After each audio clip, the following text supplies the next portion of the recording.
Oui, alors moi je pense que le plus prudent pour les gens qui veulent se lancer, mettons qui veulent créer leur propre entreprise, c'est de commencer avec l'auto-entrepreneur.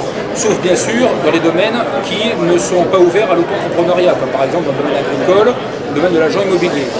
Enfin, la plus grande partie des activités sont ouvertes à l'auto-entrepreneuriat. Parce que même s'ils s'attendent à ce que leur entreprise marche bien et qu'ils vont rapidement dépasser les plafonds de chiffre d'affaires, alors pour mémoire c'est 80 500 € pour les activités commerciales,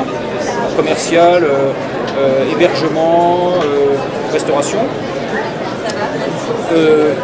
Donc même, et puis c'est 32 600 pour les services, qu'ils soient BIC ou BNC.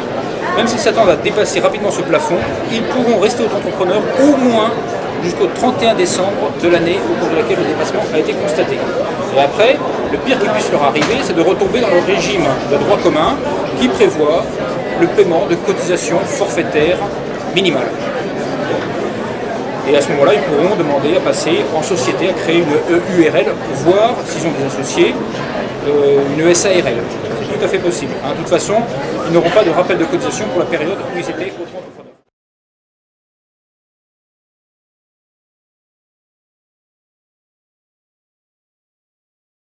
Maintenant, Et c'est facile de changer de statut? c'est très facile.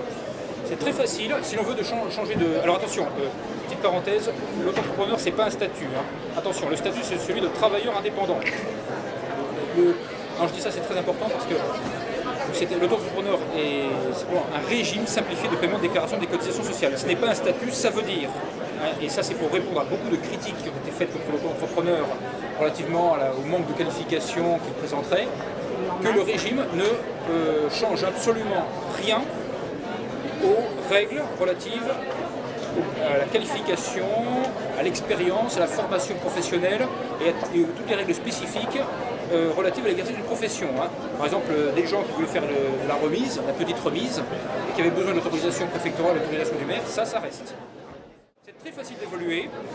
Il suffit, par exemple, quelqu'un qui voit que son entreprise marche bien, il va pouvoir constituer une société, qu'est-ce qu'il a à faire? Il alerte, il prévient sa caisse de base du RSI pour leur dire, bon ben voilà, à partir du 1er janvier de l'année prochaine, je compte sortir du régime de l'auto-entrepreneur et créer une EURL ou une SARL. Et c'est pas plus compliqué que ça, à partir du 1er janvier de l'année suivante, il devient EURL ou gérant ou SARL en tant que gérant majoritaire ou gérant égalitaire, c'est la formule qui nous convient le plus. C'est très facile, il suffit juste de le dire à la caisse de base du RSI.